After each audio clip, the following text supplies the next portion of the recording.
Hi, we're from the Global Open Finance Centre of Excellence in Edinburgh, in Scotland. GOFCoE's mission is to unlock the power of financial data to improve people's lives, something that can only be achieved if we make respect for people's privacy a central principle. We want to generate safe synthetic datasets from real data, but we're relatively new to using learning-based data synthesizers. This is the team that's done the work, and we've had excellent support from Diveplane, who produced Gemini, one of the systems we've used during the challenge. Our general approach is shown here.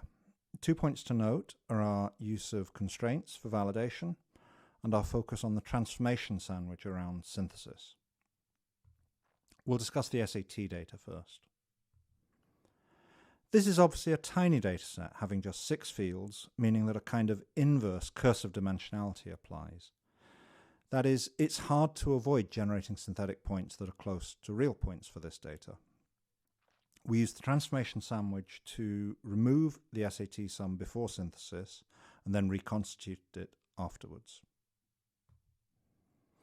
Overall, we assessed 5 synthesis methods across 4 tools, exploring various parameters for each.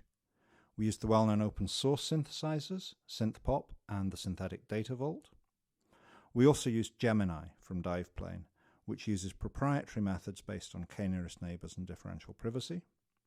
And we used Miro from Stochastic Solutions, which does simple single-column constraint-based synthesis and used this mainly as a baseline for comparison. We used metrics provided by Gemini and SynthPop, and constraint generation and verification from Miro throughout.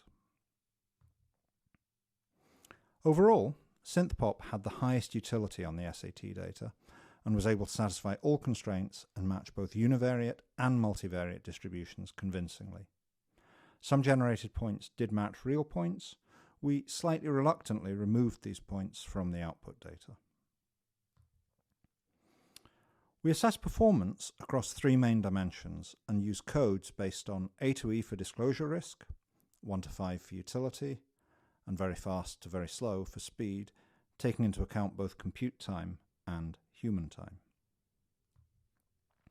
Our thinking on the importance of these 3 dimensions for each of the proposed purposes is summarized here, with public release and education having the same assumed priorities, focusing on privacy first, internal analysis testing focusing mostly on utility, and technology testing focusing on privacy and then speed.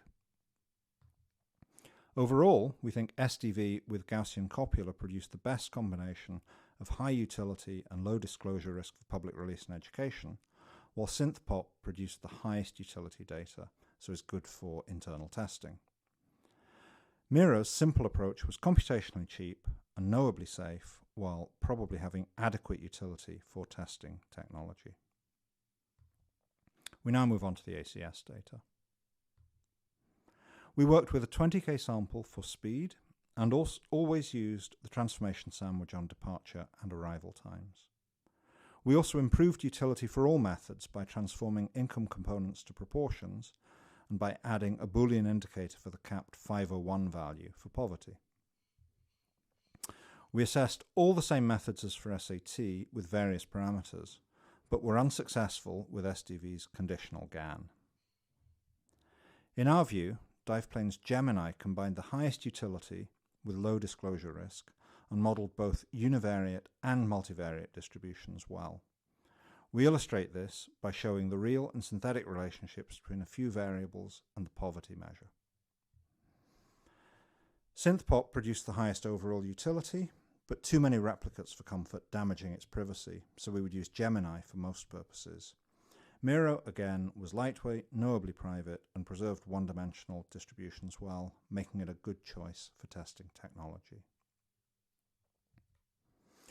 Despite a wealth of statistics indicating that much of the synthetic data we've generated is safe and useful, we would not be comfortable releasing it without further assessment.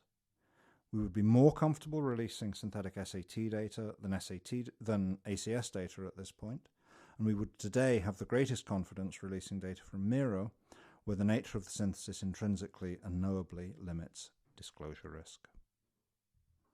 Thank you.